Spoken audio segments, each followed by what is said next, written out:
Hey kids, do you like wrestling? Well, we like wrestling too. We are Shake Them Ropes here on the Voices of Wrestling Podcasting Network. Myself and Chris Novembrino kind of doing a lazy river of wrestling criticism, going through the news and whatever happened in stateside television wrestling. And also, you know what? Sometimes we just like to watch old stuff and talk about that too. Love for you to give us a listen. If you haven't already, we are Shake Them Ropes here on the Voices of Wrestling Podcasting Network. This podcast is a member of the Voices of Wrestling Podcasting Network. Visit voicesofwrestling.com to hear the rest of our great podcasts, as well as show reviews, columns, opinions, and updates across the world of wrestling.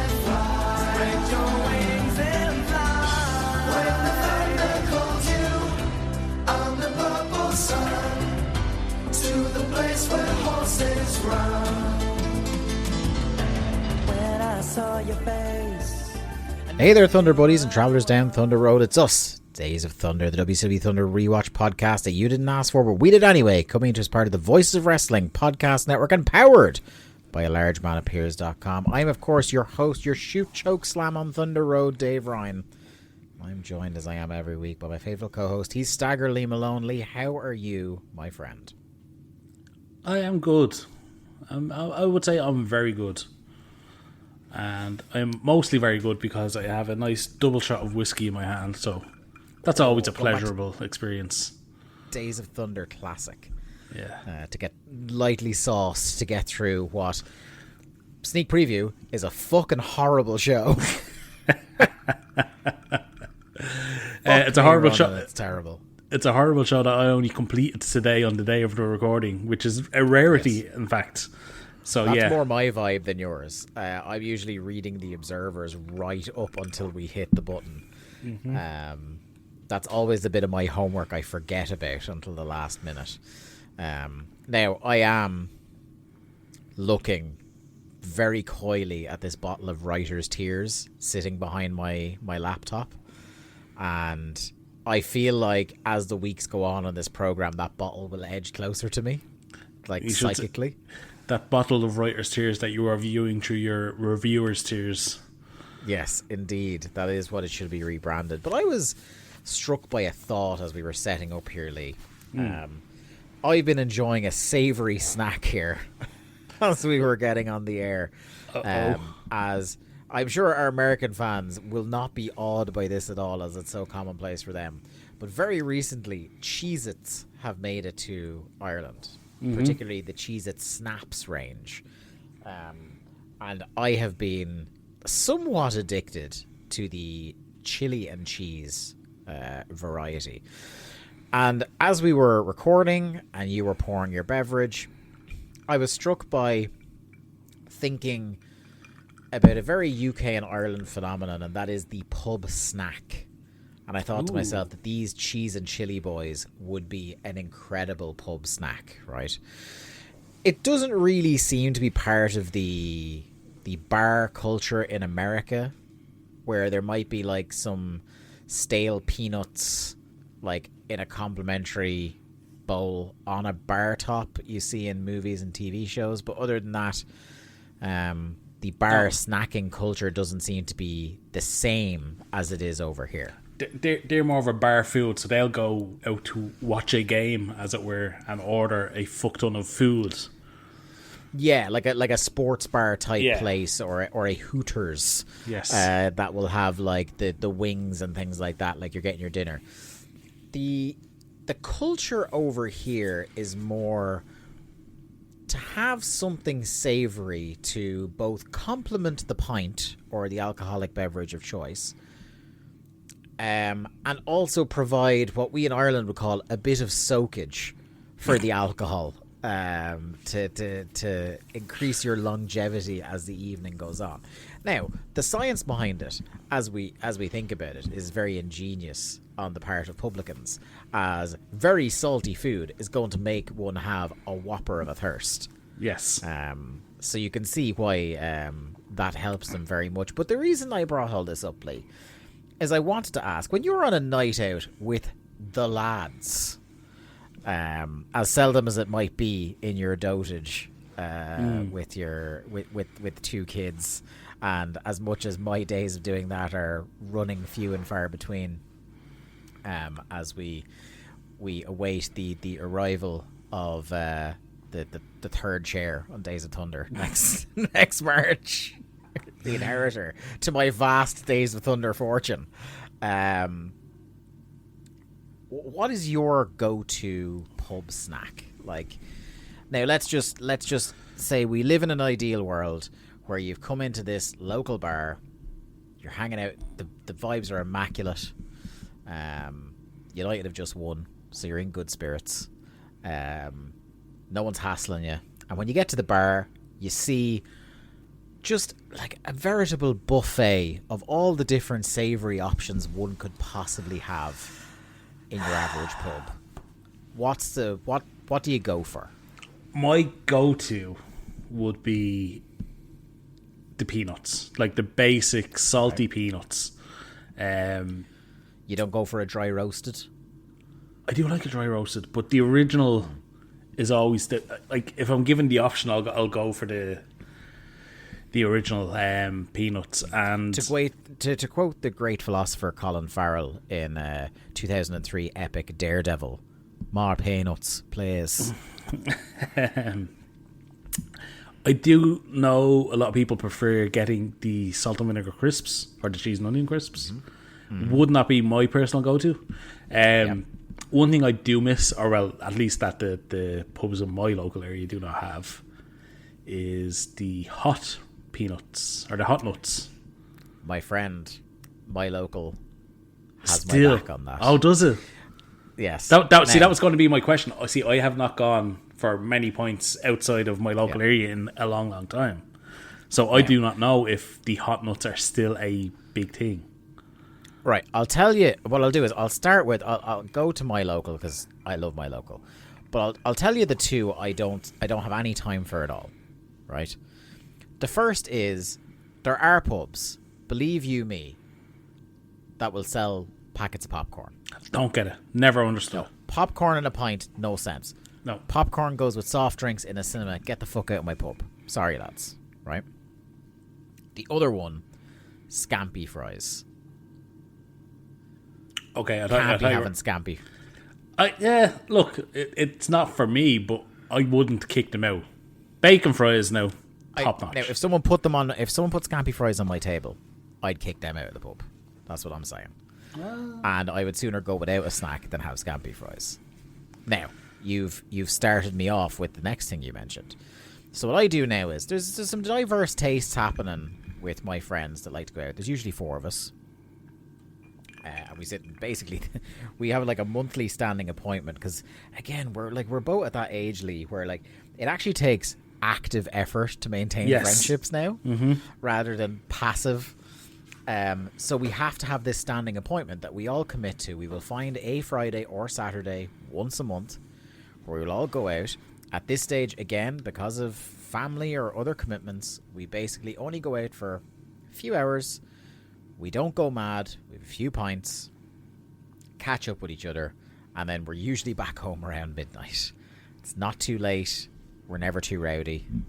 And we can continue about the rest of our weekend without necessarily dying of a hangover. But around my table, there's a couple of diverse tastes. And I'm usually the one that on my round, because I kind of see it as the local we go to is the closest to me. Okay. In terms of who has to travel. There's another one of us lives in the same town as me. Another one of us was coming from the north of the county we all live in. And another one was coming from Wexford. Oh, way down. Okay. So I see as the least I can do as the token of appreciation that now we have offered to go to the other locations, but everybody likes coming back because it's all our hometown. But as a little gesture, I do like to provide the snacks. So I will buy the snacks with my round. So I go now for the triumvirate of the aforementioned chili peanuts.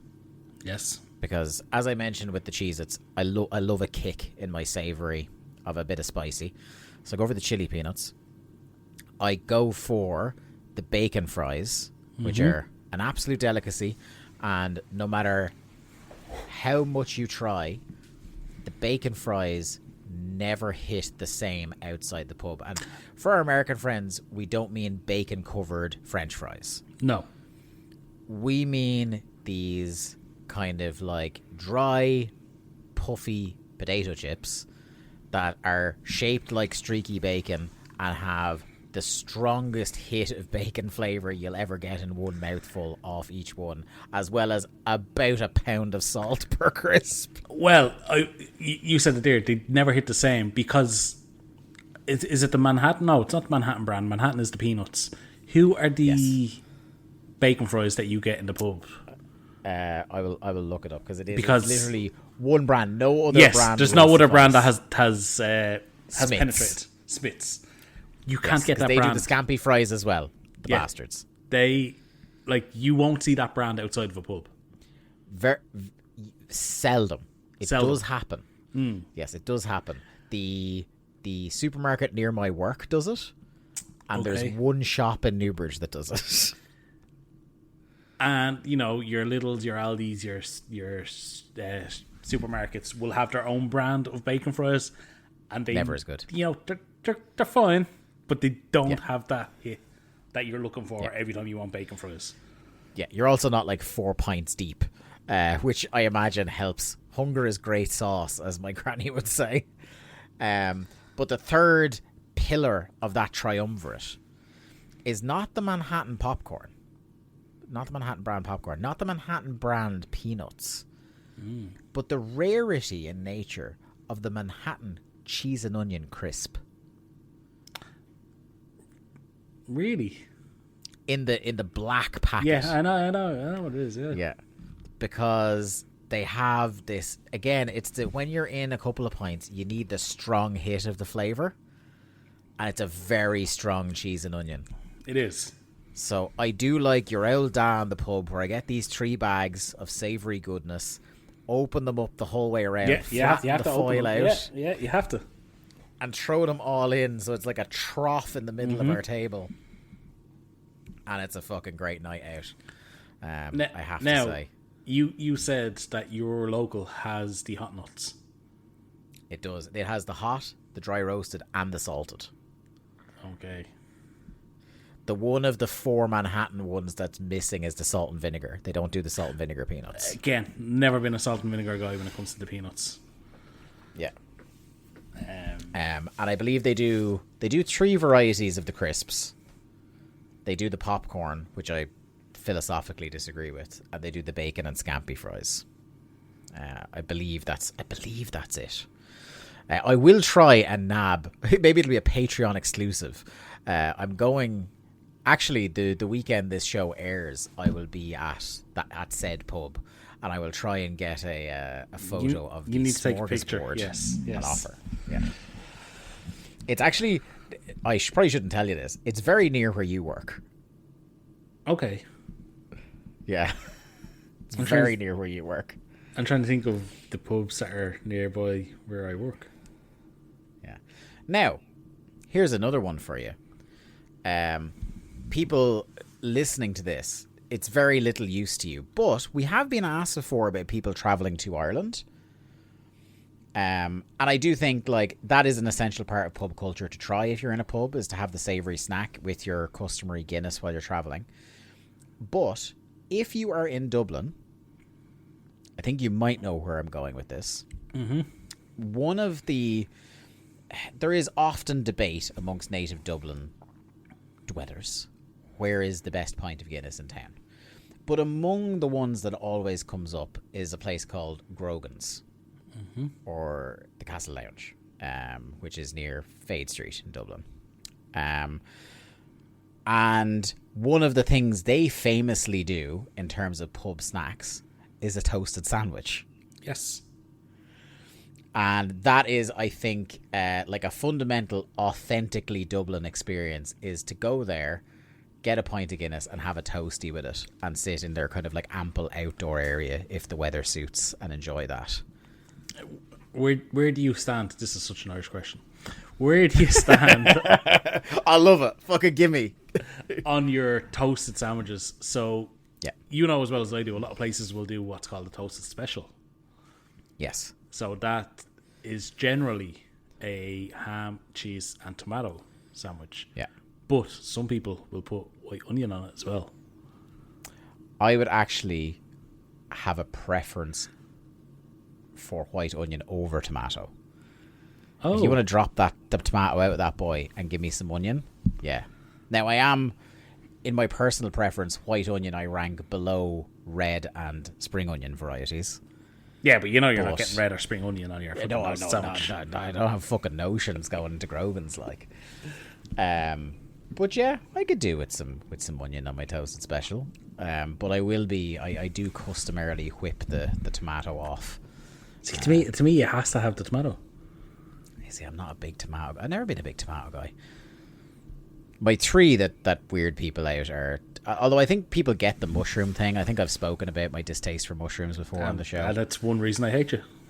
Yeah. So the two people are kind of like, oh, really? About are the that I don't do tomato on my burgers or sandwiches. I will eat tomato in other contexts, but just not on burgers or sandwiches. And eggs, just as a general concept. Fried, scrambled, I don't care. Boiled, I don't. Couldn't be do more dissimilar in our tastes. I eat many things, of which egg is a key ingredient. That's absolutely fine. But you will never see me order eggs. Unless it's part of a breakfast where I can now swap my eggs with items I prefer with what Emma gets. Because she is the exact opposite of me. You can't give the woman enough eggs. My wife is the same, yeah. Loves her eggs. Yeah. Anyway, that detour out of the way. Shall we talk about what's coming up on the Patreon before we head back in the Wayback Machine? I mean, we should. Yep, but will we? We will. So, okay. Yeah, well, there's a cliffhanger there. I was just leaving you hanging for a sec.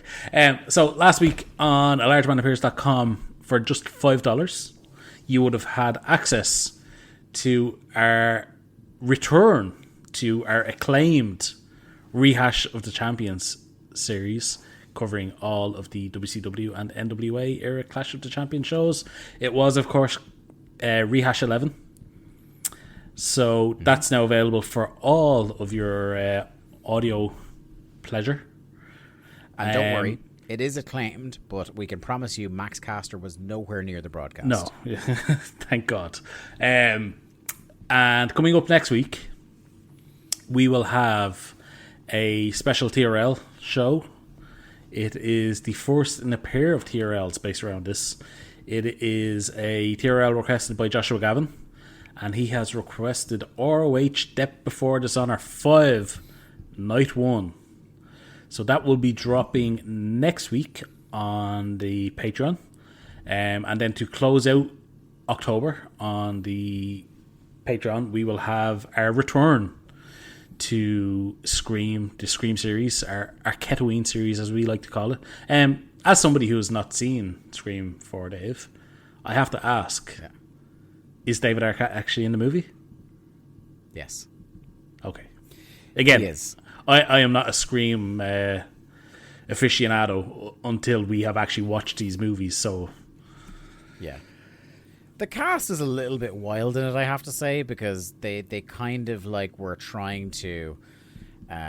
this movie comes out in 2011, and they're trying to capitalize on some things that were popular, so like as well as having, you know, the trinity of Neve Campbell, Courtney Cox, and David Arquette, they tried to capture the new generation of people coming up.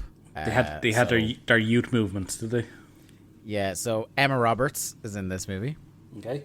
Because she was becoming a thing around this time. Hayden Panettiere because we were just a few years post Heroes, where she emerged onto the scene.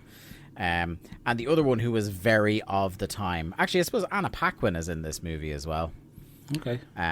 But also very much of the time.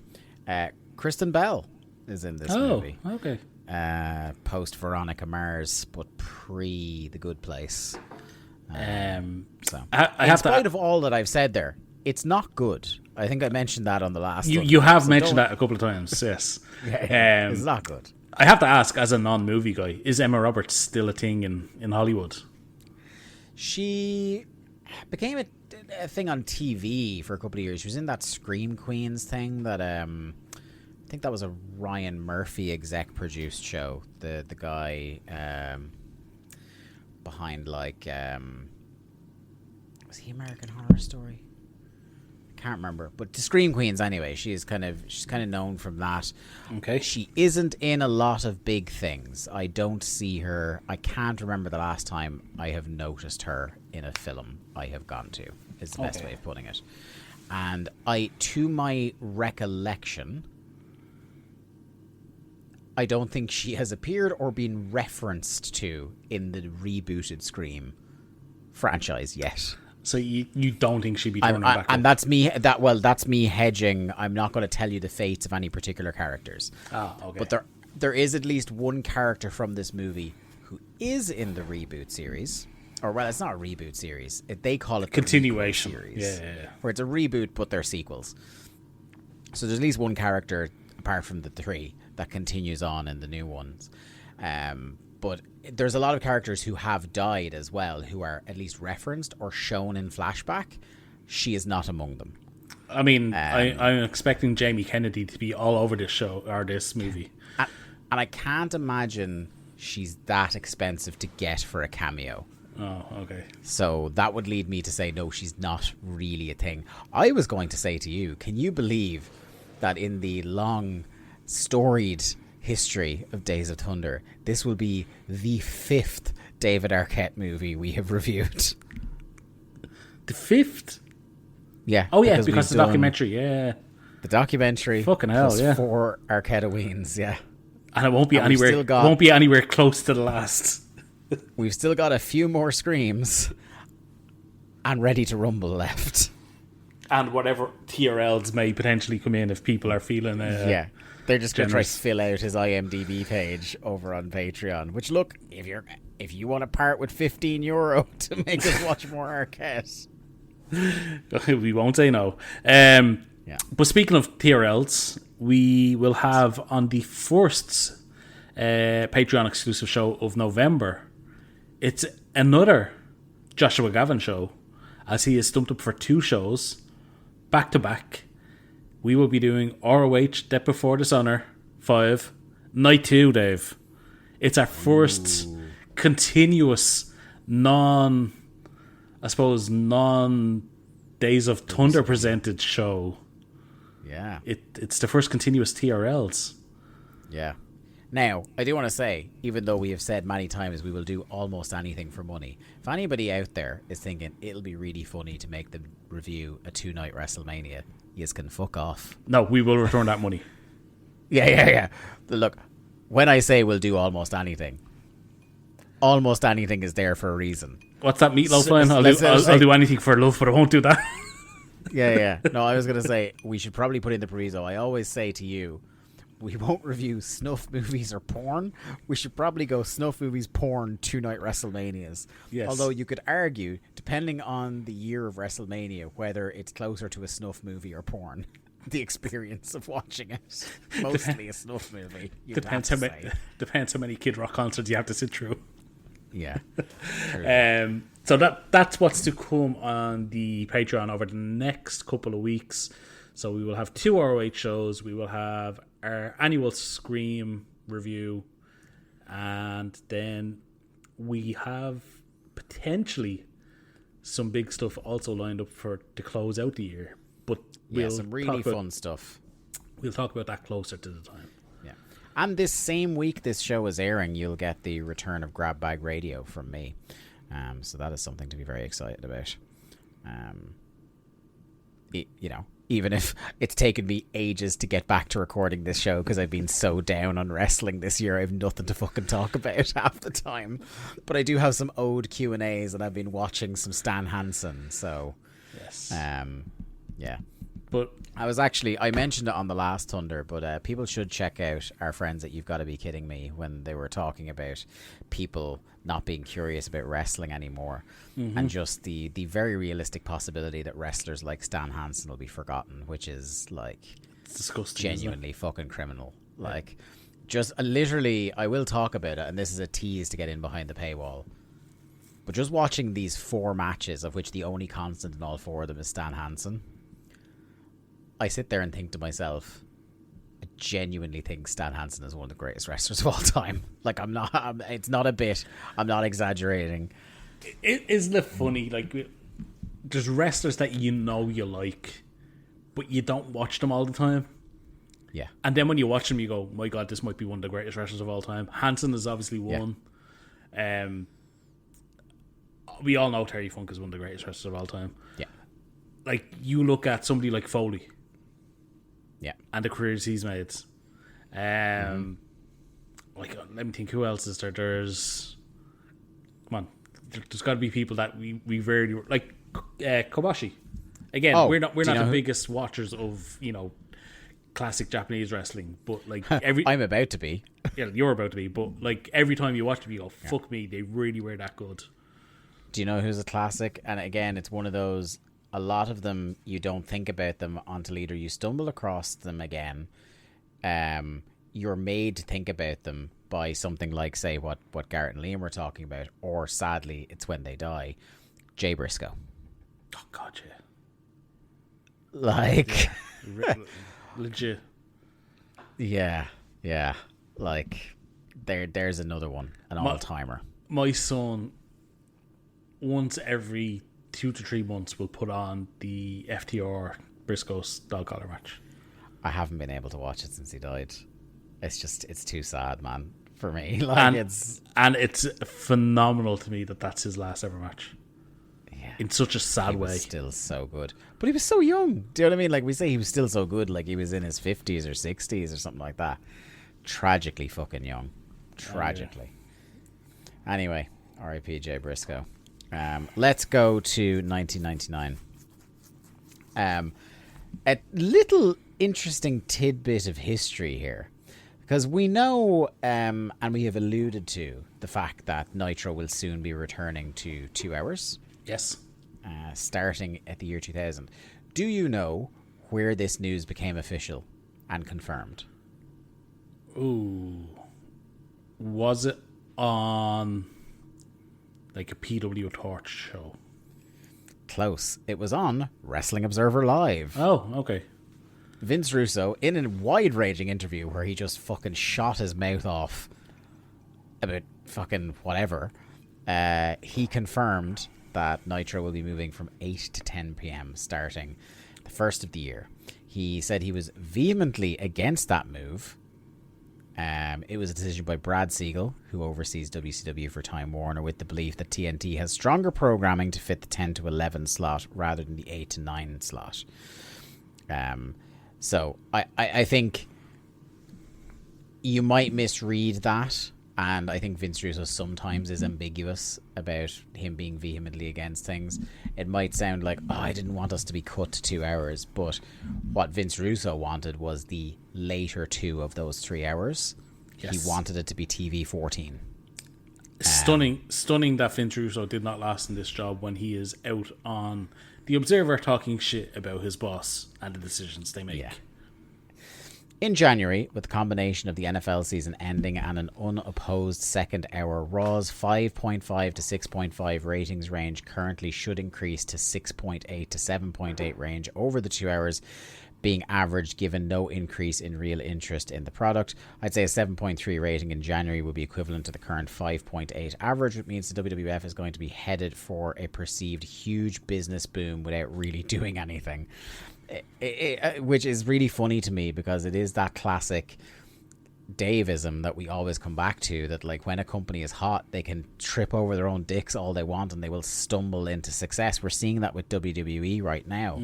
It's like the company is hot, and every time I watch anything from it, it's the most insipid, want to put my head through the wall, worst shit I've ever seen in my life. But no matter what they do, they seem to stumble into stuff that is making them bank, their audience is eating up, and is doing really well for them at the moment, where, you know, again, you're looking at AEW, and the perception of AEW is that it's cold, and no matter how hot a bunch of angles they've shot over the last few months, nothing is heating them up. And here you have a situation where WWF is like, because of external factors, nothing to do with their own booking, they can pretty well predict a month from now their ratings are essentially going to get a huge boost. Yep. Without necessarily. Now, they are about to head into a year I hold very fondly in my heart, the year 2000. It's but like, again, other than 97, like, if you know, some people don't include 97 in the Attitude Era. I mean, it very much is, but like 97 and 2000 are the only good years for this company overall, between probably 1995 and 2005.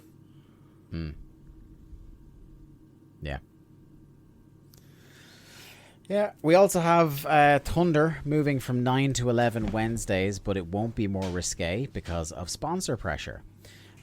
With Thunder moving to Wednesday, both WCW and WWF should increase ratings for Thunder and SmackDown respectively, based on each show now going unopposed, which again will give the appearance of rising ratings. So remember this whenever the next time you hear Vince Russo talking about how responsible he was for the turnaround in ratings.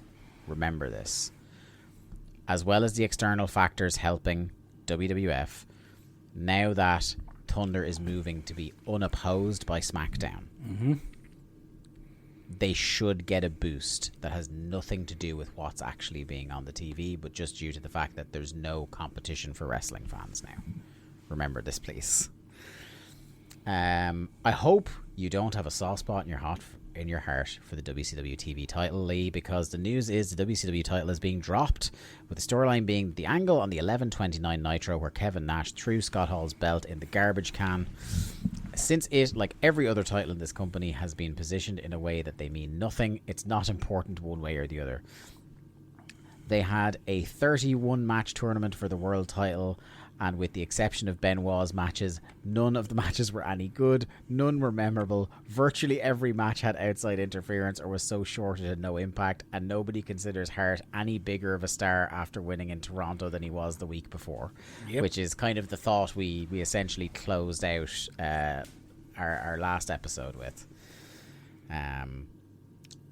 Elaborating as well on the Liger situation. The situation with Jushin Liger and the junior title seems to be this. Liger and New Japan booked him into WCW. It was a decision forced on Russo and not one that he particularly wanted. There's a fucking shock. The deal was that Liger would lose the title on Nitro, then win it back on Nitro the following week. I'm only guessing this part, but apparently the idea was for Liger to work that program with Mysterio Jr. When he got there, of course, Mysterio wasn't there, so Guerrero was made his opponent. While Mysterio, in his few matches in Japan, got tremendous media exposure and is something of a name attraction in Japan, Guerrero's name is known really only to the hardcore fans and to the fans who watch Nitro, a very small hardcore minority. He's a jobber who gets no push. Liger claimed to have lost the title belt, which is why he didn't bring it to the ring. What a worker. There is controversy, and this is why Guerrero was so mad at doing the commentary on Liger's match on Thunder over the injury. Guerrero feels it was Liger's mistake that injured him. Which is interesting, because of the two, yeah, that's the one you're definitely going to blame. Definitely not sloppy fucking Juventud Guerrero hurting himself. Feels it was on purpose because he wasn't professional and didn't respect him by bringing the belt out, and that Liger intentionally sidestepped catching him on the springboard plancha, which caused him to land on his elbow and break his arm where it needs surgery. I had already sent in my tape of the show, I had already sent my tape of the show out before hearing this story, but from people who watched it, it wasn't as if Luger sidestepped away, but Guerrera's decision coming off the ropes was too far to the left. Liger stuck his arm out, but didn't appear to make a great effort to catch Guerrera. Guerrera landed full force, and Liger didn't break his fall. It's hard to say it was Liger's fault, because he did stick his arm out like he was attempting to catch him, but it looked as if he could have made a better attempt.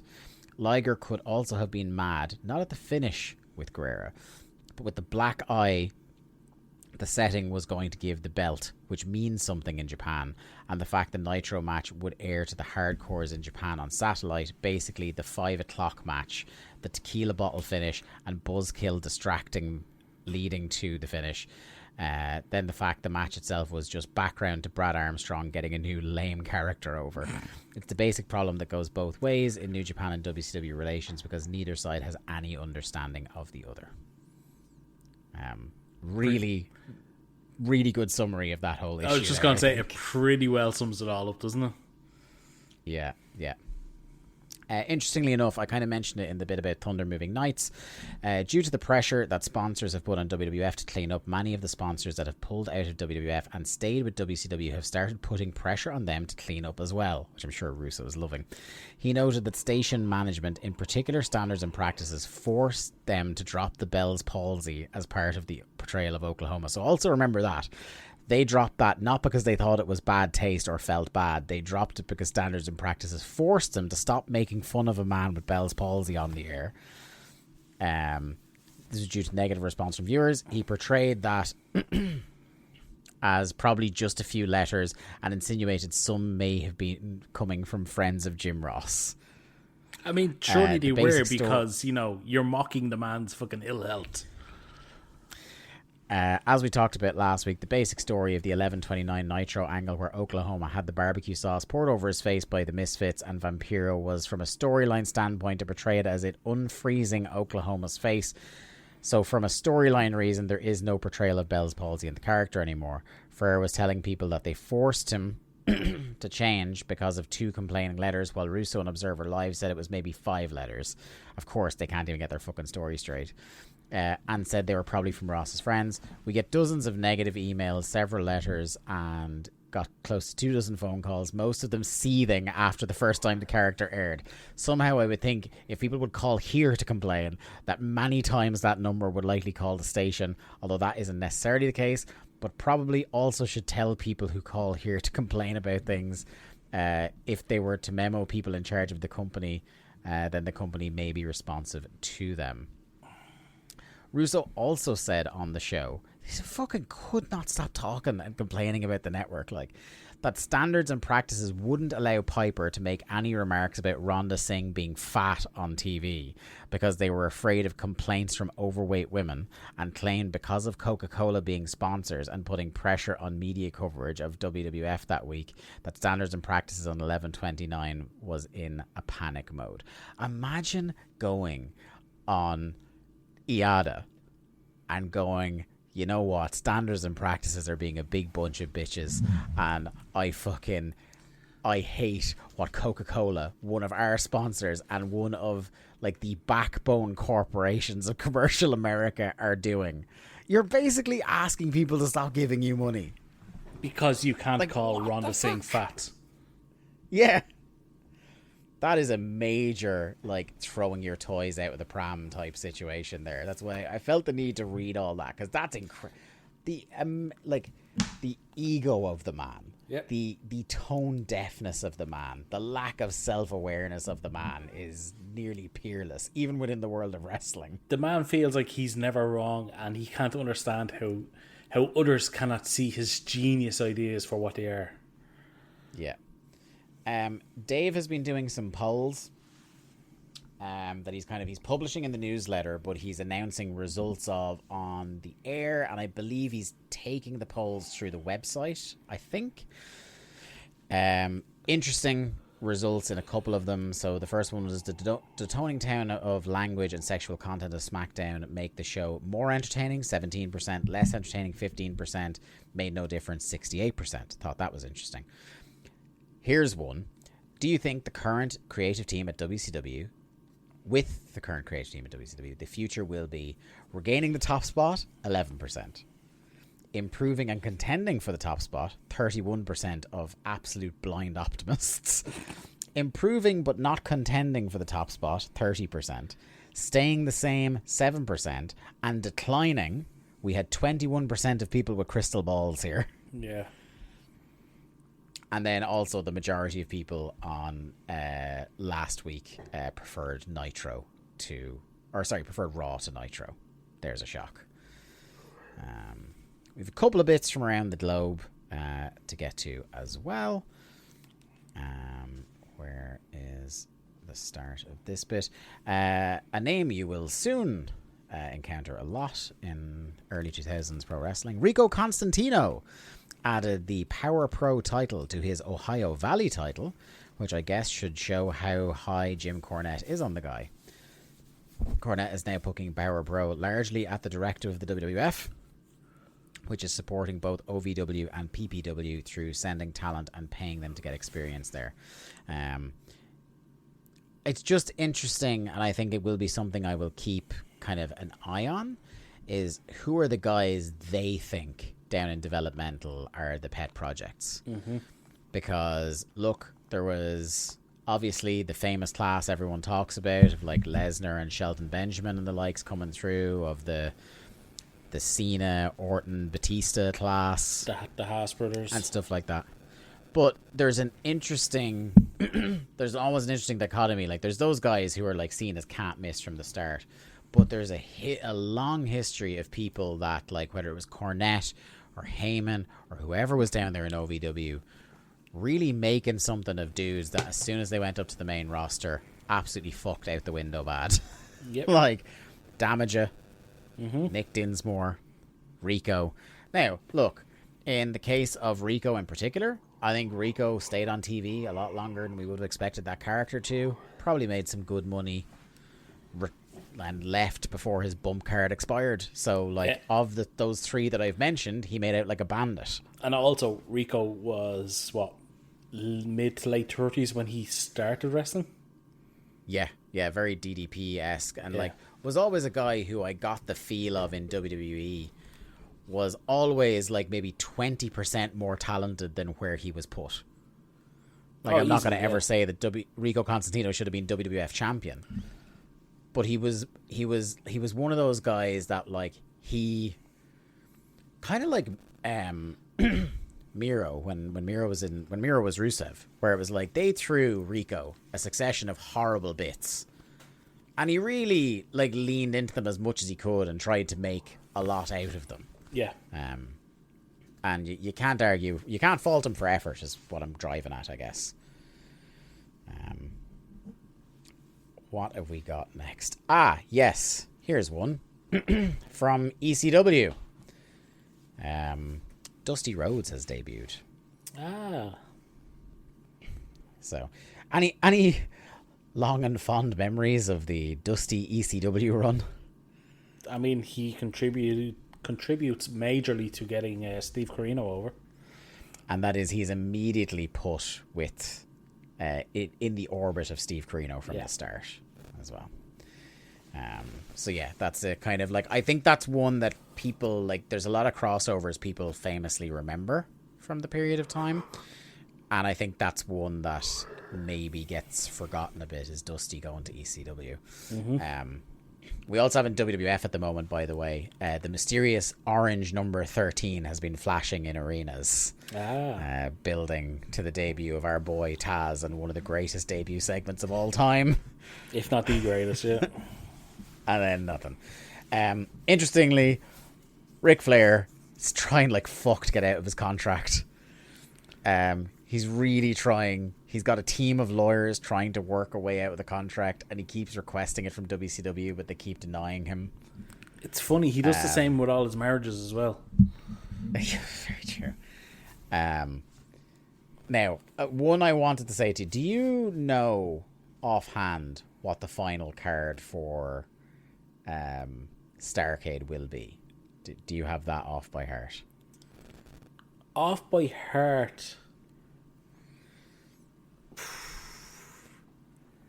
I've watched Starrcade more times than I care to remember, so I think I know most of the card. Okay. Like a good 90%. Okay. Why? All I will say is, here's a line from Dave. And I will say nothing about what happens next or anything like that. But this is currently on deck. Add this one to Starrcade. The Revolution versus the Varsity Club. Who are the Varsity Club, Dave asks? Jim Duggan, Mike Rotunda, Rick Steiner, and Kevin Sullivan. It says Steve Williams may wind up back with that bunch at some point as well. It's a reprise of course, the 1988 angle in the old NWA, where Sullivan managed a group of ex-collegiate athletes who were heels, and Steiner was always picked on, which led to a babyface turn, which for a brief period made him the most popular wrestler in the company. Yes, this is the Varsity Club are a stable that we have covered in depth over at Rehash of the Champions, so I felt that was one that was necessary. If I remember correctly, the aforementioned last week, Kimona Wanalea as Leah Meow is with the Varsity Club on that show. Indeed, you are correct, sir. Juventud Guerrera will most likely be undergoing surgery for his dislocated elbow and possible bone chips in the elbow from landing on it in the Liger match on 11/29 in Denver. He was to be examined this week for the final word on whether or not he needs surgery. He didn't miss the 12/6 Nitro due to injury, but because he had a court date in Pennsylvania on the DUI and resisting arrest charges. As a rib, since Rock on a Jericho interview a few months back talked about having wrestled some guy named Juvi? Juventud? Juventud Guerrera over the weekend in Texas, in his Mexican accent, says, finally the juice has come back to, and the place went nuts and started chanting his name. There are some people who think he should now make that part of his repertoire. Most guys would come off unbelievably lame by trying to rip off The Rock, and some have already. Guerrera, because he's so unintentionally funny and also talented in ring, is about the only guy who might be able to pull it off. And lastly, on this week's Juventud Guerrera Observer, the woman whose life he saved, doing the Heimlich maneuver he picked up by watching Thunder on Thanksgiving night, was Leilani Kai.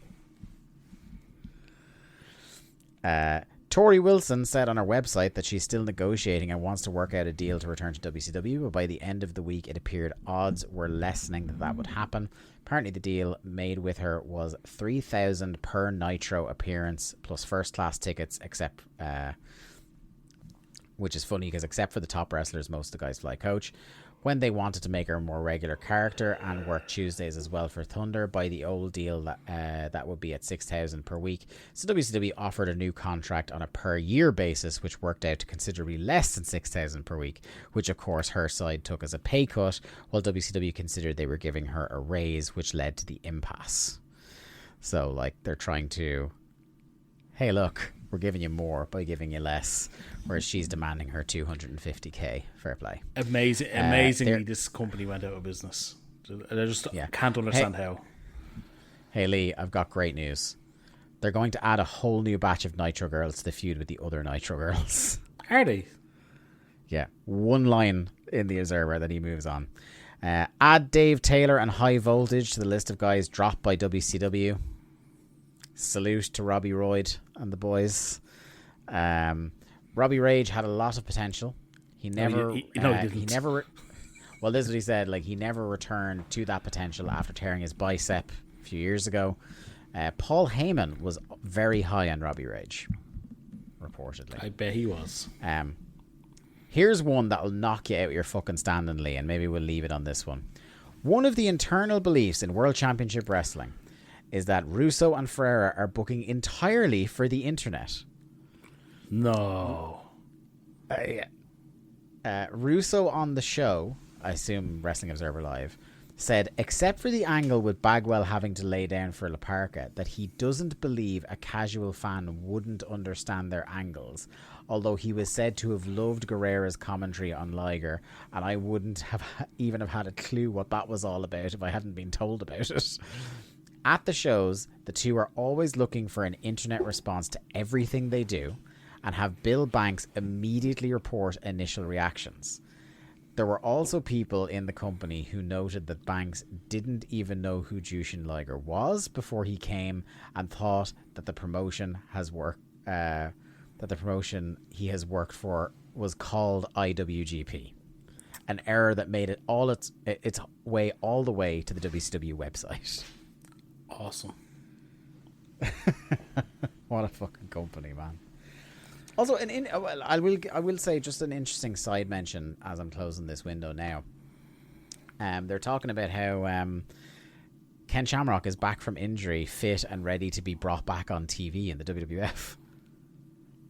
He is not in the WWF in the year 2000. Yes.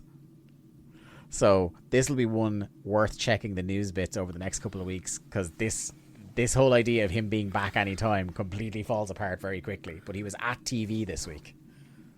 Okay. Yeah, that was something I had no idea of. Like, I know we did our SmackDown crossover there a while ago, and our Raw crossover, and he was still on both, and we were both surprised that deep into 99 he was around. But the fact that he's still, like, they're thinking he's coming back like as of this week. I genuinely, as a fan, can't remember anything post the Owen Hart, Dan Severn, Ken Shamrock feud in like late summer 99. I'm relatively certain he never appears again. He's back fit, but I don't think he ever comes back. I don't remember him coming back at all. Yeah. Anyway. Oh, also, another thing that is significant for people that remember the wrestling history at this time. Promise this is the last thing. And it's not the fact that Jonathan Coachman and Lillian Garcia were both hired this week. Although Dave absolutely buries Lillian, by the way, by saying that most people in the music industry think she's at best average. Wow. As a singer. Yeah. Anyway, the most significant thing is that Sean Stasiak was fired by the World Wrestling Federation this week by trying to record conversations of wrestlers in the locker room. Oh, Sean. A very infamous thing that would lead to him going to WCW for the dying days, and then being brought back for the early part of the invasion, where he was treated like the biggest goof that ever walked the earth. Yep. That's what happens. Anyway, Lee, I'm delighted to say that for Thunder 91, which is coming from Madison, Wisconsin, on the 9th of December 1999. It's a 2.3 rating, so we're up by 0.5 in 2 weeks. But the thing I'm delighted to tell you is that the powers that be are saying we're going to make Thunder special again. Which is basically, we're going to make a bunch of grumpy main eventers work completely inconsequential matches on this show. Because we might sell a few more tickets by putting their name on the poster and actually delivering, instead of baiting and switching. So it wasn't just me that noticed every single one of the main eventers on the show, apart from Sid, looked like they wanted to be anywhere else. Yeah. Look, in isolation, the idea of, hey, we've got this second 2-hour block that's about to go unopposed on a Wednesday. It would be a good idea if the big names were regularly on this show. In isolation, that's a very good notion. Mm-hmm. The problem is that they are coming to a show written by morons. Yes, they are. Thunder 91 is genuinely one of the most unpleasant viewing experiences I have had on the show so far as a whole. We talked last week about we had arguably the worst segment we've ever seen with Chavo and Buzzkill. This show was essentially not quite that level of bad, but close to that level of bad, blown up over 90 minutes. I do think it's the worst show we've had to watch.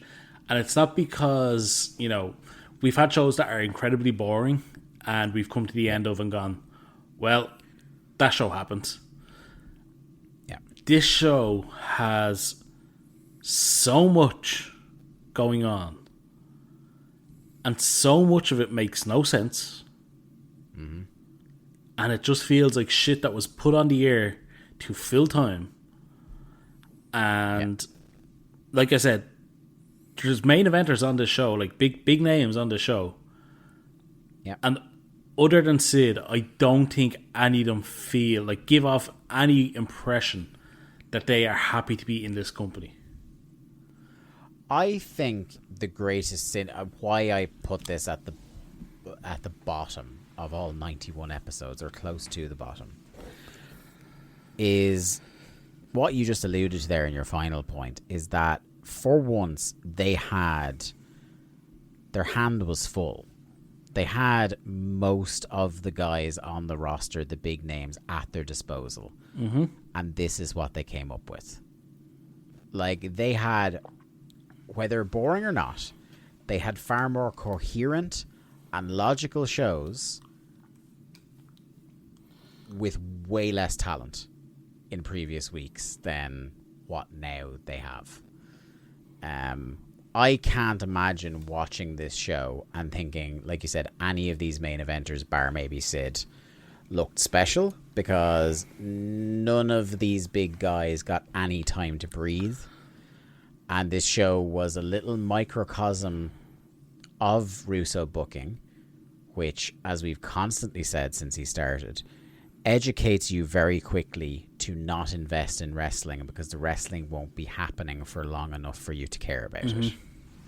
And that, you know what, that's another point.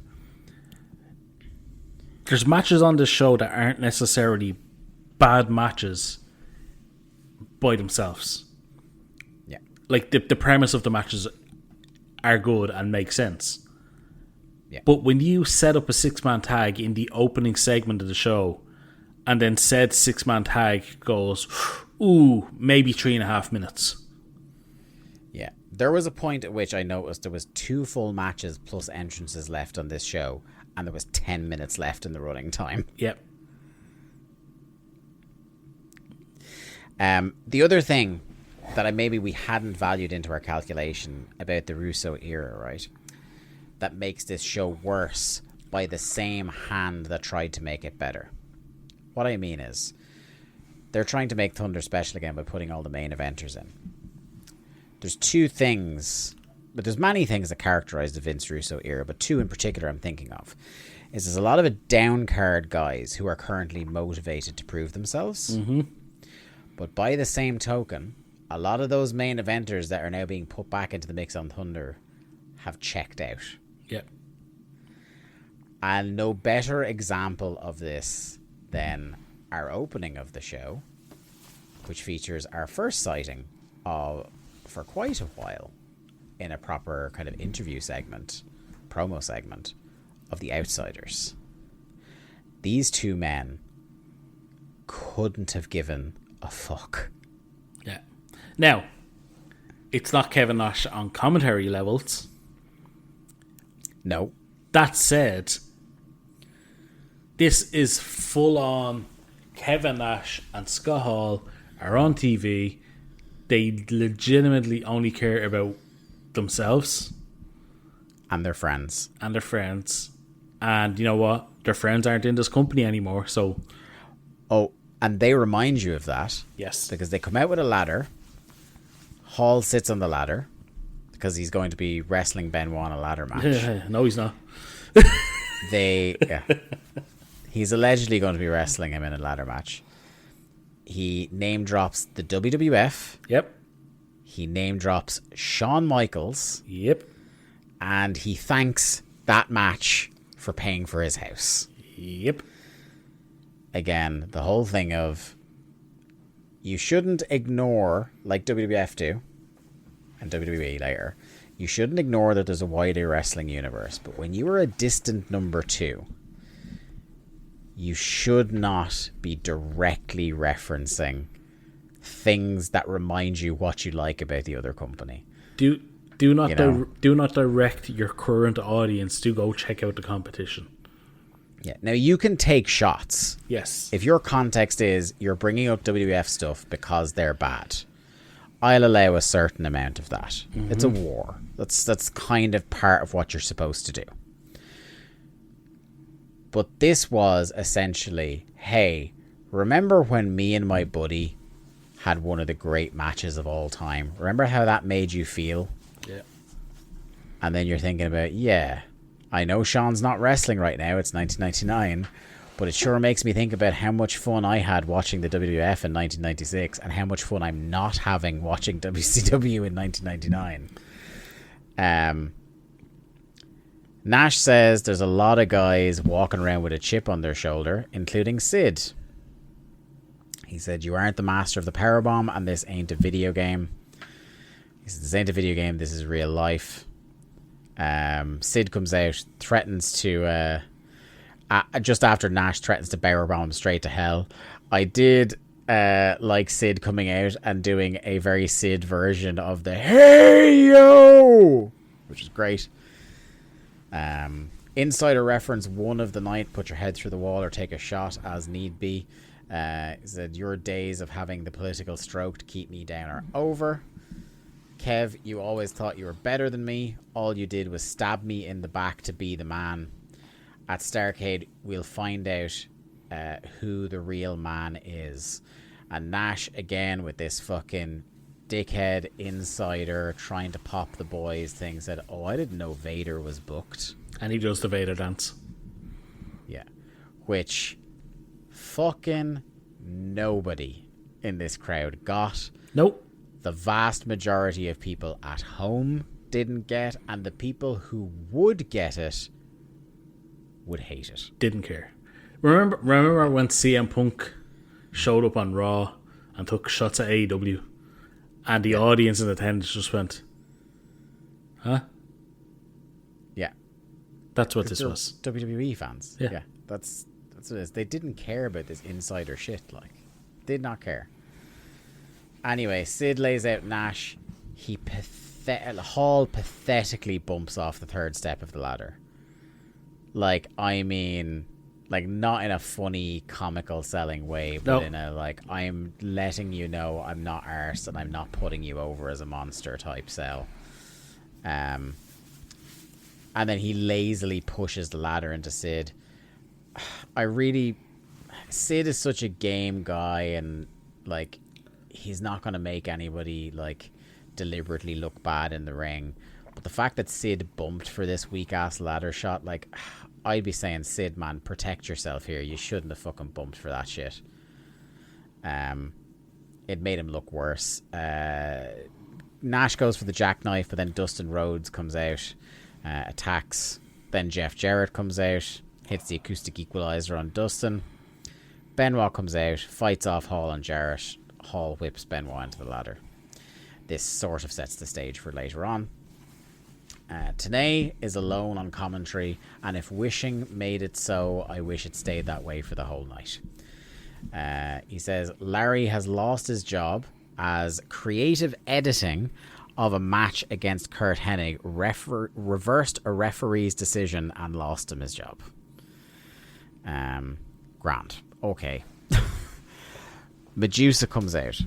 She says, and we had no idea that Ronda Singh was getting a title match until she said over her dead body is Ronda getting a title match. And baby, this body doesn't look dead, which distracts Tenay massively. Tenay obviously had the direction to be a bit pervy here and was too Mike Tenay to do it. God bless him. He says, now what, as Juvi's music starts. And as soon as his music starts, I wrote, oh no. I did love that when Juvi sits at the desk, Tenay just goes, is this a rib? Yeah. We got finally the Juices come back to Milwaukee, and they're in Madison. Get it? Goldberg enters the building, and Brett laces his boots. We have Vincent in a suit with the powers that be, Dr. Claw, pitching his idea. One word, Shane. Like the cowboy movie. Oh, definitely. Definitely that's what he's referencing, yeah. Fucking hell. So now we have Patrick, Gerald, and Shane. Yeah. Get it? Do you get what they're doing? References. Anyway, your 1,000 mile an hour Nitro recap comes. DDP cutters gormless idiot David Flair. DDP is out for number 1 again, he says. Lex tries to bribe Liz with champagne, but she covers him in it. Sting pleads for her services. This costs Lex the match with Brett as he's distracted. Piper gets beaten up by Creative Control. Goldberg saves him. The Outsiders help Jeff Jarrett by killing Dustin Stone dead. Liz sprays Hall and Sting beats him. Hall sits on a ladder and then interferes in Nash versus Benoit. Sid makes the save for that. Larry is pit in a match against Hennig. Arn Anderson hit Hennig, so Larry loses by DQ. The refs walk out on strike. Jarrett puts Tenay in a figure 4. Goldberg makes a save. Piper and Brett attack. Goldberg wins.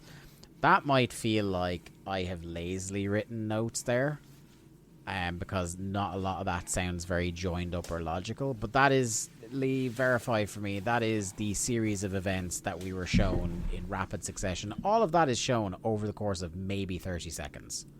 Yeah, the Nitro recap happened so quickly that I didn't actually take notes. I just have Nitro recap. I had to pause multiple times. It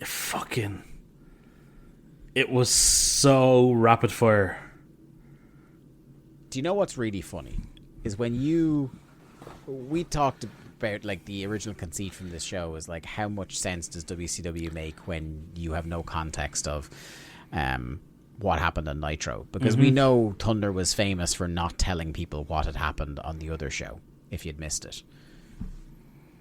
This feels like, to borrow a phrase from Mike Tenay a few minutes ago, this feels like a rib, because now they're doing full recaps of the show. But if anything, I have more questions. Yeah.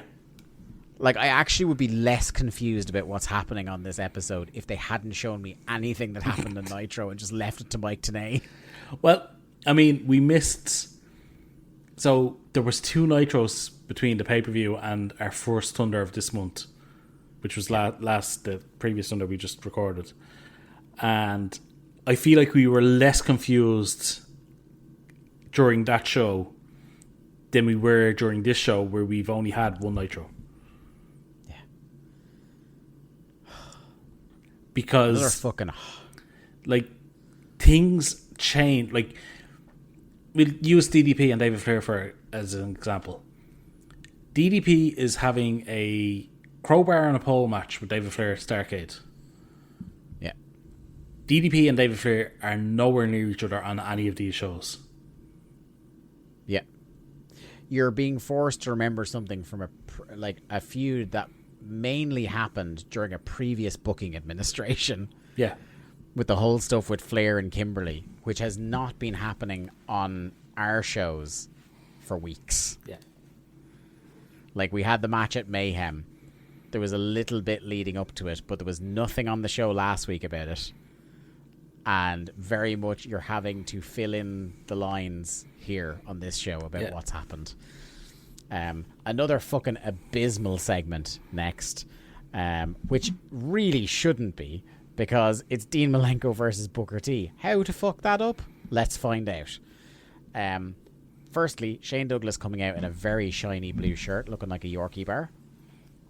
The Revolution beat up Midnight, and then overalls Duggan in a recap from Nitro. That's Janitor Duggan. Yes, this is during the period of time where Jim Duggan is not being employed as a wrestler, but as a janitor in kayfabe.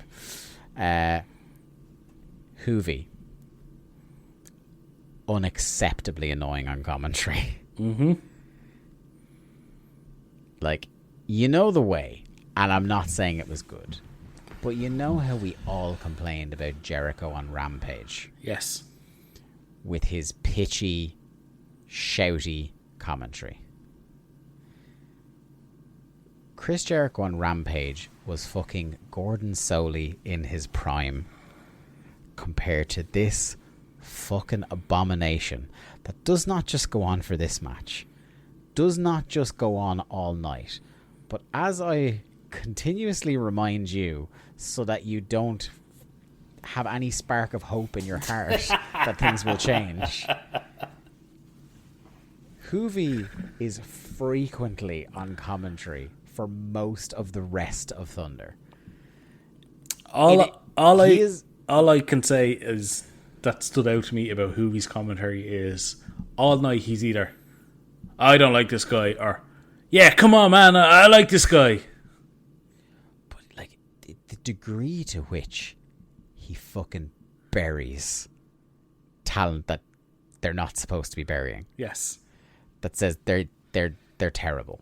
Like, but anyway, God bless. Like, this was not one of Shane Douglas's best nights. His promo was terrible. It's very boring. And then Dean has to try and make the save, and he's not the guy to make the save on a promo. He calls them the few, the proud, the revolution. They take it. This is weird. They fucking took out an 8x10 of Penzer and bury Penzer in front of Penzer. Yeah, really seemed like he's a side swipe. The atypical American or something like that to go. Yeah, like, why him? Like, you're why about not, to have a why match not with Duggan? Booker T. Why not? Yeah, why not slag off Duggan? Why not slag off the guy you're about to wrestle? Feels to me like that was a rib.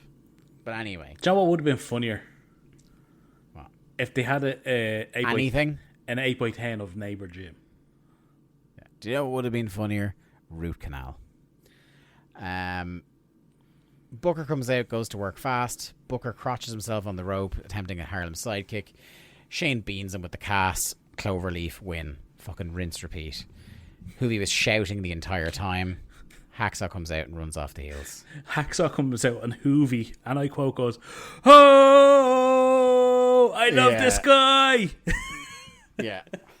It's like the one guy he thinks isn't dog shit on this entire show is fucking Hacksaw. Benoit, Sid, and Dustin fighting with everyone on Earth backstage. Hennig goes to tell Teacher on them. The babyfaces demand from the powers that be that they get the outsiders. And Dr. Claw grants it. We then get Vampiro. With Jerry Only. Vampiro. With the debut on Thunder of the artist formerly known as Prince Ikea, with the debuting Paisley. I forgot how on the nose the Prince fucking act is. Now, visually, this is a pretty cool entrance, but like the idea of having a Prince gimmick as a wrestler makes no fucking sense. I mean, could you not have adapted some of the visuals into an actual good wrestler? And the best part is that Juvi points this out. Yeah. Juvi, this is a cool gimmick, man. Why they waste it on this guy? He calls him the worst wrestler in the company. Yeah. He says he has no talent and no skills. Why is this Ikea? Why do you give this to Ikea, man? And then you think to yourself, this can't get worse. Oh, it does. Oklahoma comes out. Yep.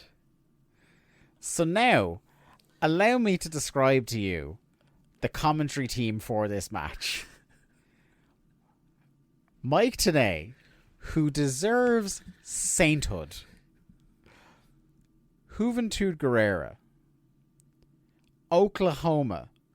And Jerry Only from the Misfits. Yes. Now, I will say, first of all, I thought you were going to go with this. Juvi, first of all, is like, ooh, I like this girl. You know, talking about Paisley, who is, of course, Booker T's. I don't know if they were married at this point. Queen Charmel. I don't know. I don't think they were. But they were. I think they were an item around this time anyway. This is the future queen. And then at the finale of this match is Oklahoma, and I quote, leaving the desk so he can, use his own words here, mac on that girl. Yeah. Hits him with a good slap, though. I have to say. I want to say that was a shoot slap. My favorite thing about this match, I couldn't stop laughing at the end of this match because Vampiro just beats him. Yes. Continuing my favorite gimmick in the history of World Championship Wrestling is to repackage Prince Ikea and beat him straight away. This has to be his, in our short run as Days of Thunder, his 5th repackage. It's minimum 3. And I don't think he's won on any returns. Well, I'm certain that I remember 3 separate times he got reintroduced, including this, and was pinned in the match he was reintroduced. Yeah. He actually had a losing streak gimmick at one point, didn't he? I would believably, you say 5, and that is entirely believable to me. I know for a fact I remember 3. Fucking incredible. And you know what? They should just keep doing it. Man should never win a match. It's way more over with me. I did like Ikea takes a big corner bump. Yeah. The camera cuts away because Roddy Piper arrives in a limo. And then we cut back to the arena and the fans are very loudly chanting, "You still suck." Yeah. By the way, Piper the whole night talking to himself. Like the gimmick is he's legitimately lost his mind. By the way, we should also say at the end of the segment, Doc comes out, lays out the artist. So the artist got beaten up, lost, and then got beaten up again in his re-debut. Fucking incredible. So you might count that as 6. The powers that be meet Mona. Yeah. And say that in spite of the laundry list of women they have hired and have around and are currently in the midst of a Nitro Girls versus Nitro Girls feud, say, and I quote, "There is only room for one woman in WCW," and fire her on the air. Now, I will say, this is slightly less awful for Mona than last week's Thunder, where she had Mean Gene staring at her cleavage from 3 inches away. Well, this is a mercy kill. I'd be like, if I was a woman in this company, I'd be like, please fire me. Like, get me to the other place where, look, they're not going to treat me much better in terms of, like, as an object, but holy hell, I'm at least going to be getting paid more. But hey, you know what? Mona never got involved in any of that, Attitude Era women stuff. No, she had the romance angle with Crash. No, it's Spike. Or it's Spike, yeah, sorry. Because she was the Holly cousin. That's what I'm thinking of. Yeah, she was the Holly cousin. She had the romance with Spike, and the Hollies didn't like it. She turns heel on him, goes with the Hurricane. Yes. The Mighty Molly stuff. But she never really gets treated, like you said, she never really gets treated. She's never treated as an object. Yeah. Yeah. One of the very few. Because they even tried to do it persistently with Ivory, who did not like it. Well, isn't the whole idea behind the later Molly Holly character that because she kept turning down pitches to do the bra and panty stuff, that they turned her into this virgin chaste character. Yeah as a rib. Classy company as always. Then Rhonda Singh comes in. I can only imagine you as a fan of like WWF before I was aware of it, if you had been watching this and seen Rhonda Singh come on the screen. Yeah. How, you don't have to describe imagine your emotions. Today when I was watching the show and I saw Rhonda Singh come on the screen, I went, what the fuck? Yeah. Because, in 1999, when you have the opportunity to bring in Bertha Faye, you just got to do it. Piper backstage talking to Nick Patrick. Nick says after the Larry match, all decisions by referees are final in the ring. Piper's babbling to himself and says, hey, the powers that be are stupid because that means now he's the boss. And I'm just like, at what point was it canonized that Roddy Piper, who has no power in this company currently, at some stage over the course of this night appoints himself as part of the referee corps? I'm not going to defend this, but I think he had been on the previous Nitro and was given the job of a referee for the main event of Starrcade. Okay. They do not mention that on this show. No, they don't. Not one time. Also, spoiler, he is not a referee at Starrcade. Yeah. Stevie Ray and Saturn just fighting backstage, which they would for about half an hour. No joke. Goldberg and Brett promo, which leads to the singles match, Ronda Singh versus Medusa. The entire creative for this match is Russo trying to say fat woman funny without being allowed to actually say that. We have to say, following the Brett and Goldberg promo, Juvi cannot say excellence of execution. Today makes him repeat it. I am pretty sure he says excellence of distribution. Which sounds like the today goes, tagline of a logistics company. And today goes, what? What did you just say? Yeah.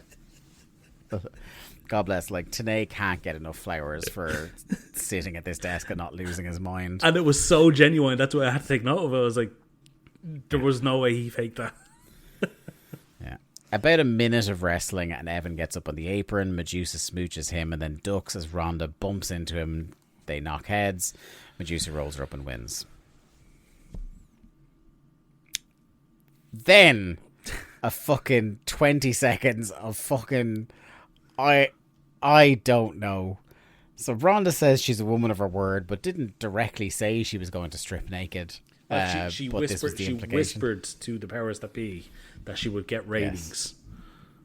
Yeah. Because, you know, that's what fans of the show are worried about, is the ratings, Dave.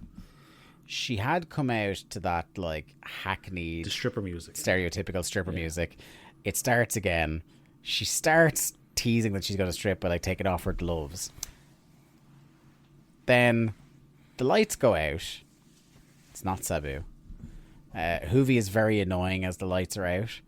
And then, look, the only way I can describe this is fiend lighting. Okay. The flash. Do you remember when the Fiend used to do the flashing lights, and all of a sudden he had someone in the Sister Abigail? Yeah. That's what happened. Except, like, I'm led to believe that at some stage during this flashing light, Ronda was killed. Yes. But she was never seen again, and it was never referred to again. Really? Like, you talk about on this show or going forward? No, on this show. All right. Okay. On this show. Yeah. Because I think there is a payoff to this, isn't there? I'm saying nothing. I'm pretty sure I know what ultimately comes of this, but I'm not saying anything right now. I'm pretty sure I do as well, but I'm not 100%, and that's why I'm like, I'm scrambling in my mind going, what is this again? Yeah. Gormless idiot David Flair is here with Gene. He apparently attacked Jerry Flynn, and now Jerry is mad and demanding a match in the block. Yep. Which is a thing since last week, apparently. Piper talking to himself backstage again. We get commercial for the Nitro Girls Swimsuit 2000 calendar, which is on sale now. I wonder how many of the women in said calendar have been fired since they did the photo shoot. Ooh, 50, at least 5. We get a Stevie continuing to beat up Perry Saturn and the return of the Surge Can when doing so. Genuinely more consistently booked than a lot of WCW wrestlers. Next up, Gormless idiot David Flair takes on Jerry Flynn in the block. Which now I'm understanding that maybe Shane McMahon heard his name was mentioned in the show, watched the full show and went, I have an idea, and this is where Raw Underground came from. Would it have taken him 20 odd years to get it on screen? It would take me 20 years to come around to the idea of wanting to watch this show voluntarily. Did anything as good as Tank Abbott showing up ever happen in Raw Underground? I would have to have watched Raw Underground to know that. You weren't a big Raw Underground guy? No, well, I mean, various shots of Shane McMahon trying to look cool but looking like an overheated tomato are probably more fun than what happened in this match. Is that why you don't like tomatoes? Yeah, because I think of whenever I look at one, I just think, here goes money. Yeah. So this is a non-thing. Like, this is not, like, it's officially a match, but it's not a match. Buzzkill appears straight away in the block, because of course that's where Buzzkill would be. He tries to break up the fight, gets killed. Jerry jumps him. Juvi is screaming, "Oh, poor Davey," over and over and over and over again. Did Juvi think this was a shoe? He must have. And then Tank fucking Abbott comes in from stage right, jumps Flynn, and the segment is just over. I mean, if Tank Abbott punched anybody, the segment would just be over. Yes, that's how things happen. Yes. Such a shame it was Jerry Flynn he punched. Other than the one appearance at ringside, is this the Days of Thunder debut of Tank Abbott as a character? Yeah, it sure is. Get used to him, folks. Apart from one incredible segment we keep referring to where he beats up Mark Madden, it's a long road ahead. Anyway, Creative Control are on their way to the ring with Slick. They're talking away to him. This is really funny to me. The WCW World Tag Team title match, Creative Control versus Bret Hart and Goldberg. It's very much summed up WCW here, that we found out through backstage segment that Creative Control are apparently tag team champions now. We see one match and they lose the belts. Also, we are now of the impression that Slick Johnson is in fact the heel referee on the roster. Yes. These are WCW's The Baldies, the three of them coming out. Tanay said Creative Control are booked to defend their belts in a 6-man with Hennig versus Harlem Heat and Midnight. Don't hold your breath on that one. Slick keeps Goldberg out of the ring early and people are booing. Piper comes out, confronts Slick. This distracts Bret. Creative Control take control. Piper slaps Slick and knocks him out. Goldberg spears both men, sharpshooter and a jackhammer, and they win the belts. In the middle of this show.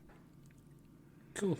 Bret Hart and Goldberg, opponents at the pay-per-view, team for the first time ever, go for the World Tag Team titles, and you put it with no warning in the middle of your show. Remember when Stone... I say no warning. Like, about 10 minutes ago, they did a thing about how the two of them are going to team up. But, like, you didn't build to it. It wasn't like next week on the show, you better tune in because these two fucking megastars are teaming together. Remember when Shawn Michaels and Steve Austin were feuding and became tag champs? Yeah. Remember when Stone Cold Steve Austin and Dude Love were feuding and became tag champs? Yeah. Remember when Kane and Undertaker were feuding? Do you see the point I'm making here, Dave? Yeah. Rock and Undertaker. They do it for years. Cena and Shawn. No, but like my point is Russo did this multiple times before he left the company. Yeah. All teams must fight is one of the enduring legacies of Vince Russo. But also, like, the inherent thing I hate about it, and it's something that, like, I hated very much about the recent tag Casino Gauntlet on Dynamite, is that when you have a team that have never teamed together on your television immediately beat all the other tag teams in the division, it really makes shit of your tag division. Mm-hmm. So here, having two guys that have never teamed together get a title shot, having never teamed before, and then winning the tag titles straight away. Not that there was much credibility to the tag division in WCW, but you made sure there remained none. Yep. By the way, they lose the belts on Nitro. Of course they do. To the Outsiders, who then, within a couple of weeks, have to vacate it because Hall gets injured. Sure.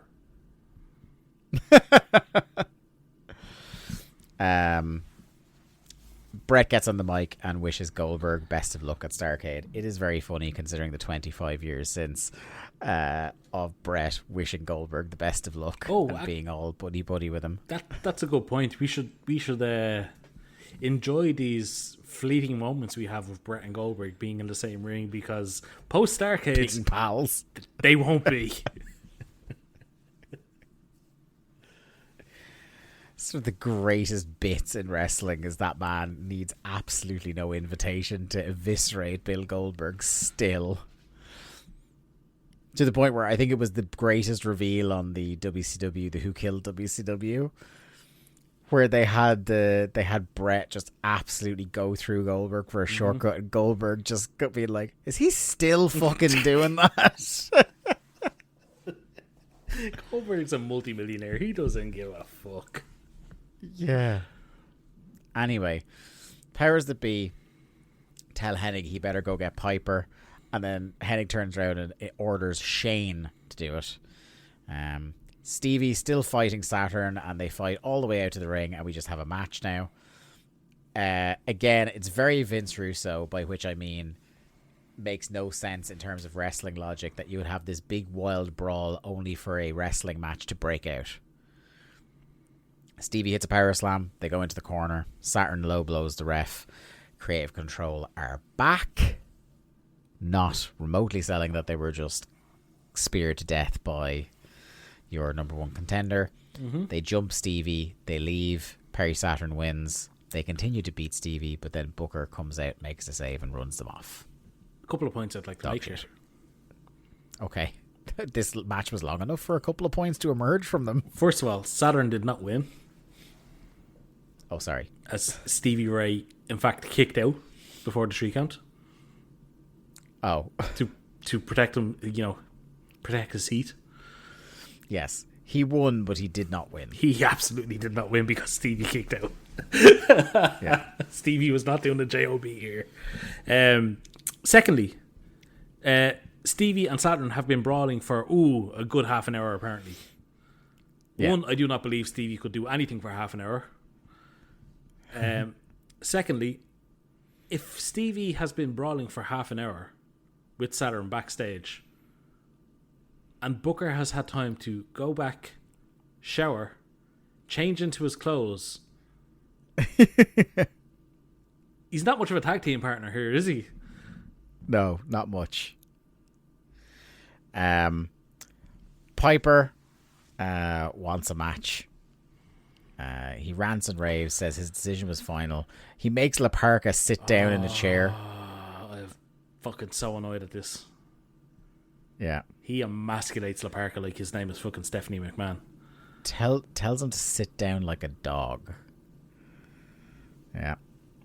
After La Parca had been with the chair gimmick, had been getting over. And now this is what he's doing.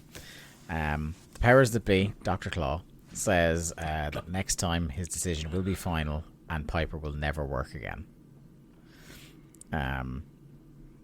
Sting says Diamond Dallas Trash's problems aren't his, and he says Liz is representing him, not other trash like Lex Luger. We then get to Buff Bagwell versus the Total Package. DDP out on commentary for this battle of the himbos. So this has to be an intentional bit, right? So we have the Total Package. Yeah. We have the stuff. And we have the juice all on screen at the same time. This is true. The main point I was observing, and I didn't realize that, was that I thought what you were going to say was this deliberate, is that DDP came out and immediately says, shut up and pay attention to Juvi, making him therefore the biggest babyface in World Championship Wrestling on this night. Well, that one was for the boys. The other thing I noticed about DDP was he kept doing this.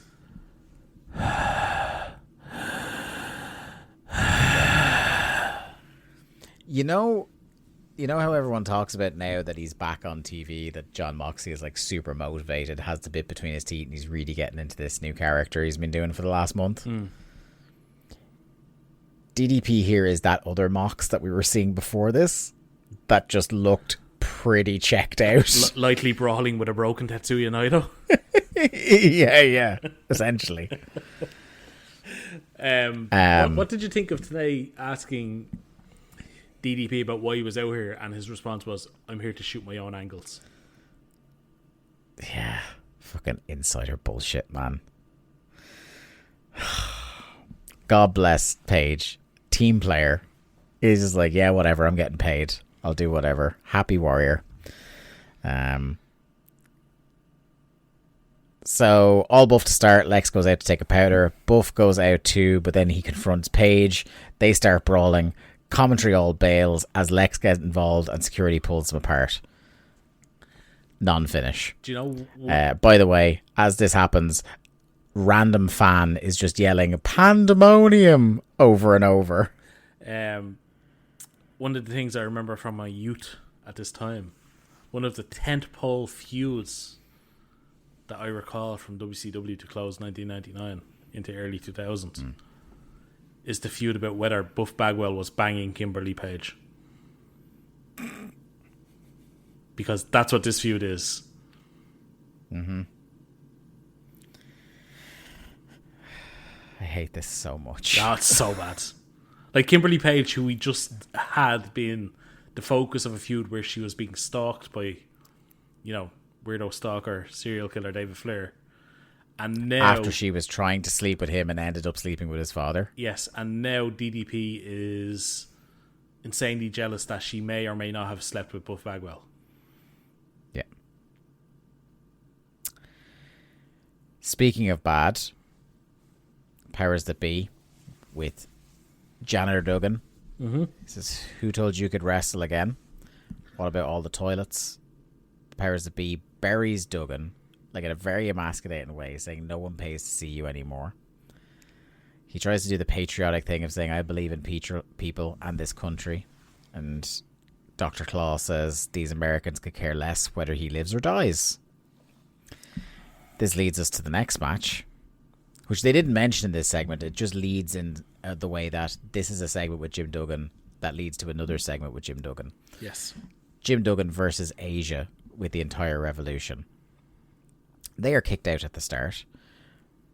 But as they're walking out, and this is like what a sham this fucking company is. They can't even let... There's no consistency in terms of, right, everybody's barred from ringside, but then more people come out. But also they can't let anything breed enough that there's basically just a traffic jam on the ramp, because as Dean, Perry and Shane are walking out, Creative Control, Kurt Hennig and La Parca all immediately come out the entrance that they're all trying to go back. They come out and immediately just beat the dog fuck out of Jim Duggan. Just beat the shit out of him.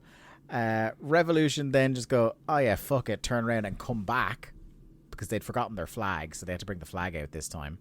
And they come out with a pre-prepared box of hot dogs and apple pie. Now, again, I don't know why I'm trying to poke logic holes in something I could drive a truck through, but amongst the problems with this logic-wise is that the Revolution weren't expecting to be kicked out. So why did they not bring the hot dogs and pies that were clearly pre-prepared and waiting in Gorilla? I think they just found them backstage with them the first time. Oh, really? Right beside the entrance is where the pre-prepared hot dogs and pies are. Right at any arena. Right next to their flag. Yeah. Because, like, as you're doing, like, your cardio to warm up for your match, you need to, like, heavy load on the hot dogs and the full pies. They beat him down. Perry Saturn, questioning whether he wants to be involved in wrestling anymore, just sits on the turnbuckle eating pie. And then in, like, what's supposed to be a humiliating angle, but the only people I felt got humiliated by this was WCW. They just stuff pie and hot dogs down his overalls and then, like, draw on his beard with mustard. Yep. And then Harlem Heat come out with 2x4s and chased him away. Al Mustard Beard Duggan, that's what they always called him. Gene with Sid, Benoit and Dustin. Dustin is the only one that cuts a remarkably lucid line that isn't boring in here. It's just talking about walking softly and carrying a big stick. Well, we have the meanest redwood in the world tonight in Sid. I did come up with a name for this collection of men. Go for it. The OG conglomeration. I like it. Sadly, this would be a one and done for them. Yes. Singles match, DDP versus Sting. Fucking 10 minutes left on the show with 2 matches left, and they give you DDP versus Sting. So they're just telling you, fucking lads, remember how this was one of the greatest Nitro matches of all time? Yep. Fuck that. That's not happening tonight, lads. I wrote 10 minutes left on this show before DDP gets in the ring, which means there are 7 full entrances left in 10 minutes plus 2 matches. I have a point. And I wasn't even including that there is a commercial between these 2 matches. I have a point to make here. Okay. It sucks. Well, it absolutely does. But I really like smiley babyface Liz with Sting. Yeah. I mean, I'm not, like, I've nothing against, like, of the objectionable things on this show, this is at most 50th. But, like, obviously I know where the Liz Sting thing goes, what happens on the pay-per-view. Yeah. But, like, Liz in her day glow, outfits with Sting could have been a way to go. Like, I just think they look good together. They're just, Yeah. Sting's a nice baby face. Liz is a nice face manager. Just leave them together defending for the honor while. of a woman. Yeah, defending the honor of a woman who's been treated like shite for the company since she showed up in it. So about 40 seconds into this, DDP bumps into the ref. Then Lex runs out, lays out Sting with the baseball bat. DDP goes to help Sting up. Back elbow in the face, cutter, and wins. Nothing. Yep. Just nothing.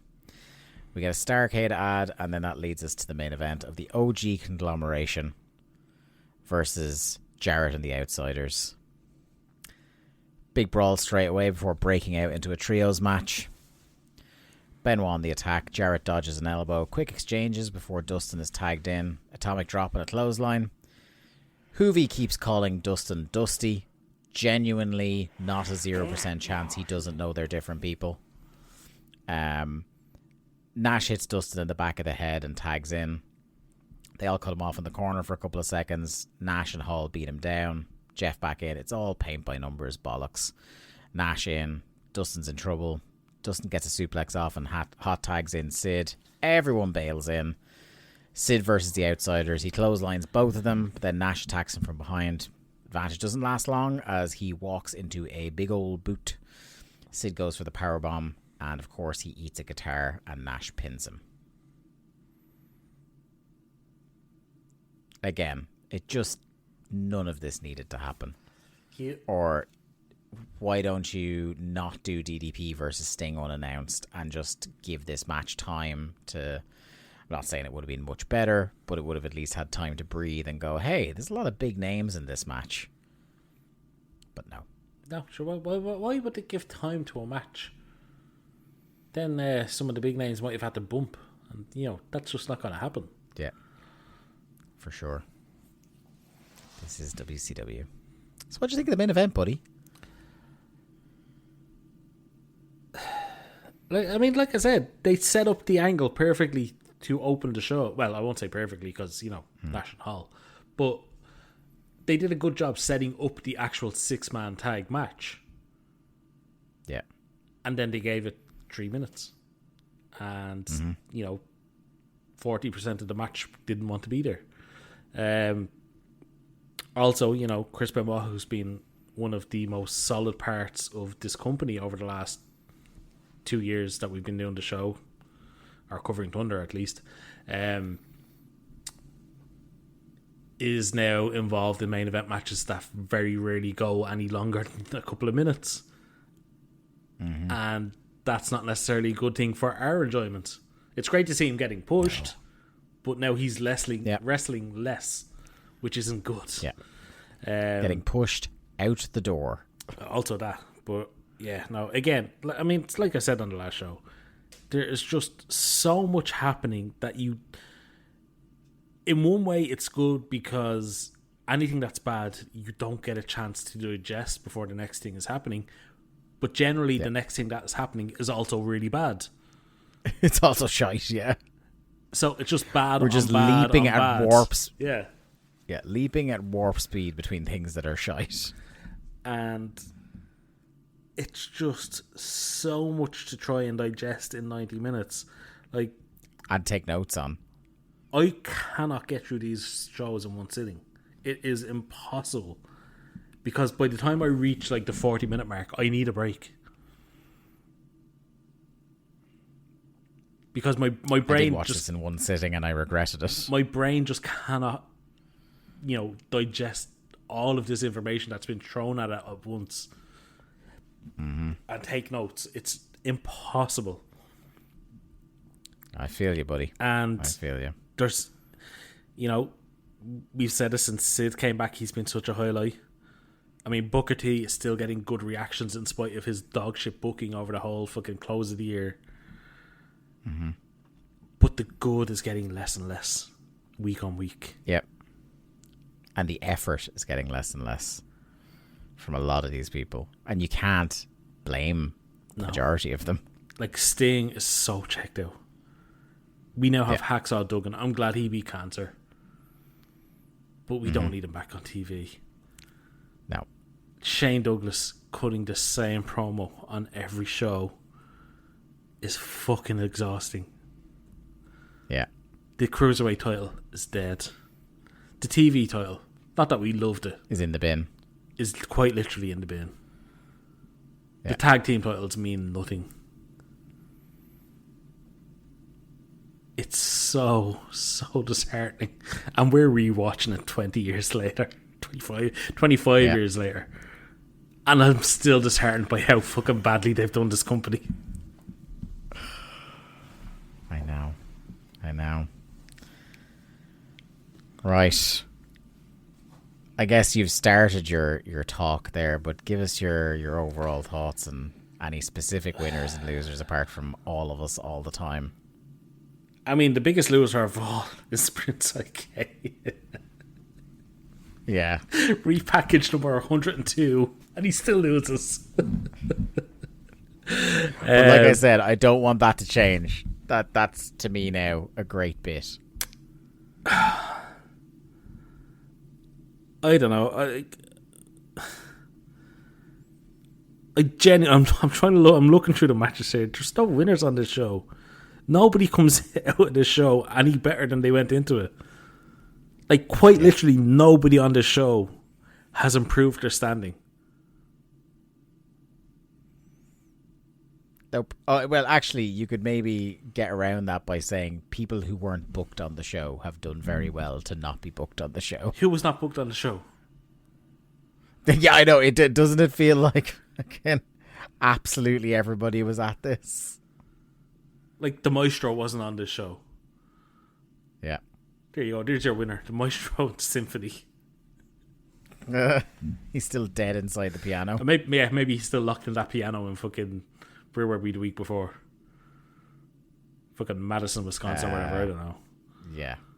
Or was that where we were this week? I fucking can't remember. Yeah, man. It's We're in Madison this week. It was Topeka, Kansas last that's week. it. So the Maestro stuck in Kansas. God damn, this is bad. Mm-hmm. Yeah, I got nothing. Left in the tank on this one. Your finish counter brought to you by Ludwig Borger. Inexplicably, 10 matches. 1 clean finish. Oh, fuck you, Vince Russo. Fuck you to fucking hell. 5 interference leading directly to a finish. Miscellaneous shenanigans, 1 via guitar shot, and the remaining matches were non-finishes, 1 via Tank Abbott, 1 via Brawl, 1 via Hot Dog and Pie. Fuck off. Like, honestly, people in 2024 will still sit there and listen to Vince Russo try and tell them about the wrestling business. Yeah. And you were all idiots for doing so. I would pay money to have this man sit down and try and explain this fucking show to me. Bro. Fuck you. Right. Yep, on that note, this has been Days of Thunder. We'll see you in 2 weeks if we make it there. Good luck. Thanks everyone for listening to another episode of Days of Thunder. Days of Thunder was produced by Lee Malone and edited by me, Dave Ryan. To keep up to date with the show and find all the ways to listen to us, you can follow us on Twitter at WCW Thunderpod or click the Linktree link in our Twitter bio or in the show notes. I am at The Day to Dave on Twitter and Lee is at Malone_713. Days of Thunder is a part of the Voices of Wrestling podcast network. Follow the VOW network anywhere good podcasts are sold for more fine podcasts than you can shake a stick at. Thanks.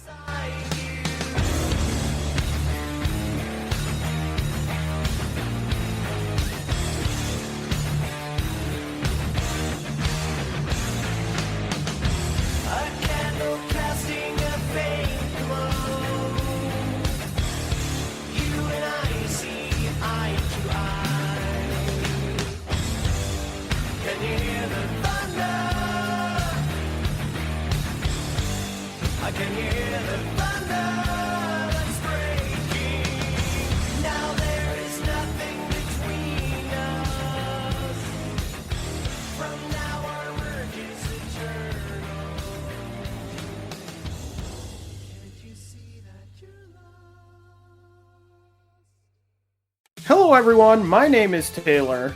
And I'm Kelly. And we are the co-hosts of Jumping Bomb Audio, the #1 show all about the world of Joshi Pro Wrestling.